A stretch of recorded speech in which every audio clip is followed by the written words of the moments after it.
Good morning എല്ലാവർക്കും happy new year ഇന്നേ പറഞ്ഞിരുന്നത്. നാളെ ഈ സമയത്ത് ഹാപ്പി ന്യൂ ഇയർ കഴിയും. കുഞ്ഞാലി ഞാനും കൂടെ ഹാപ്പി ന്യൂ ഇയർ പറഞ്ഞു അല്ലേ. ഇന്നലെ കേശുക്കുട്ടനും എല്ലാവരും തിരക്കി. കേശുക്കുട്ടൻ ഉറങ്ങുമായിരുന്നു.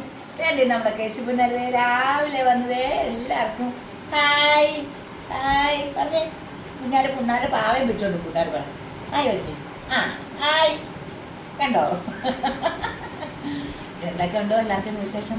നാളെ ന്യൂ ഇയർ ആണ്. ഇപ്പോൾ രാത്രിയിലൊക്കെ എല്ലാവർക്കും നല്ല തിരക്കും ബഹളമൊക്കെ ആയിരിക്കും. ഇന്നലെ ആണെങ്കിൽ ഞങ്ങൾ രാത്രിക്ക് ലൈവ് വന്നായിരുന്നു.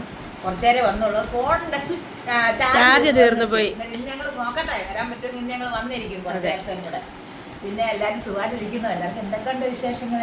നാളെ ഇപ്പം പുതുവർഷം വരുവാണേ. ഭയങ്കര എല്ലാവരും നല്ല രീതിയിൽ തന്നെ എല്ലാവർക്കും ഈ വർഷത്തെ ഇങ്ങനെ പോയി. അടുത്ത വർഷം നല്ല രീതിയിൽ എല്ലാവർക്കും നമുക്ക് ജീവിക്കാനും നമ്മുടെ എല്ലാ കാര്യങ്ങളും നടക്കാനും നമ്മൾ ഈശ്വരനോട് പ്രാർത്ഥിക്കണം. നമ്മുടെ കാര്യങ്ങളെല്ലാം തന്നെ രാവിലെ എല്ലാവരും അമ്പലത്തിൽ പോകുന്നവർ കാണും, പള്ളിയിൽ പോകുന്നവർ കാണും, എല്ലാ രീതിയിലും എല്ലായിടത്തും പോകുന്നവരുണ്ട്. പ്രാർത്ഥിക്കുക എല്ലാവരും നല്ല രീതിയിൽ തന്നെ. പാതിരാ കുർബാനയൊക്കെ കൂടെ ഓരോരുത്തർ പള്ളിയിൽ പോകും. അതൊന്നും ഇല്ലല്ലോ, അത് ക്രിസ്മസിനാണോ? ഇന്ന് പരിപാടിയൊക്കെ എല്ലായിടത്തും പോകും എല്ലാവരും പള്ളിയിലെ പരിപാടികൾക്കൊക്കെ. ഞങ്ങൾക്ക് അമ്പലത്തിൽ പോകണം എന്നുണ്ട്. എങ്ങനെയാണെന്ന് എനിക്ക് അറിയത്തില്ല. കേൾക്കുമ്പോൾ എഴുന്നേറ്റാൽ എൻ്റെ പോക്ക് കഴിയും.